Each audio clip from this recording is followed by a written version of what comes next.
বৌমা, ও বৌমা, একটু চা হবে? আসতে পারি? আসুন আসুন আসুন। নমস্কার, আসুন বসুন। ধন্যবাদ।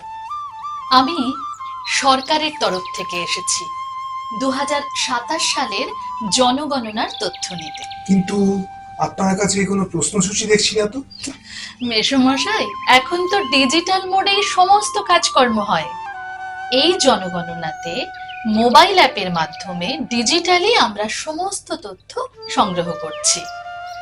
এছাড়া এটি ভারতের প্রথম ডিজিটাল সেন্সাস হতে চলেছে। আপনাদের আরেকটা তথ্য জানিয়ে রাখি, স্বাধীনোত্তর ভারতবর্ষে এটি হতে চলেছে প্রথম জাতিগত জনগণনা। দিদি বাড়ি আছেন? মিতালি, এসো এসো। এই যে জনগণনার দিদি এসেছেন আমাদের বাড়িতে জনগণনার তথ্য নিতে। নমস্কার।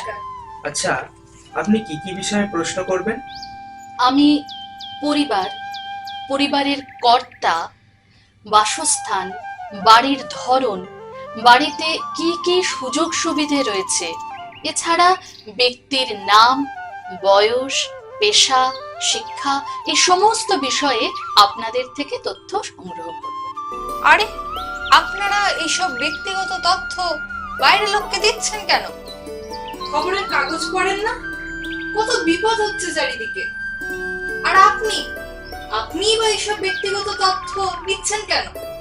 আসলে জনগণনার জন্য এই সব তথ্য নেওয়া হচ্ছে। মানে? আসলে জনগণনা একটি প্রশাসনিক প্রক্রিয়া।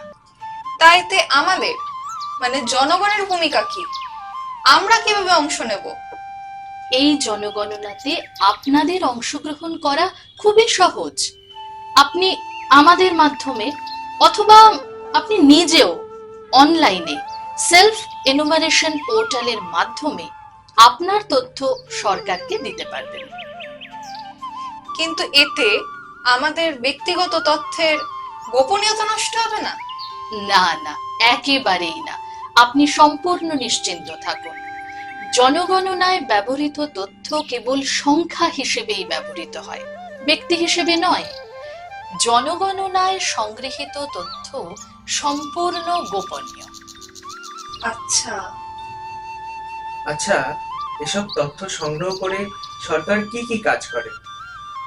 এই সব তথ্য দেশের উন্নয়নমূলক পরিকল্পনা নেওয়ার জন্য ব্যবহৃত হয়। এছাড়া লোকসভা ও বিধানসভা এলাকার সংখ্যা ও সীমানা নির্ধারণ করতেও এই তথ্য কাজে লাগে। জনগণনা থেকে জনকল্যাণ। আসুন সবাই মিলে অংশ নিই, জনগণনা করি, দেশ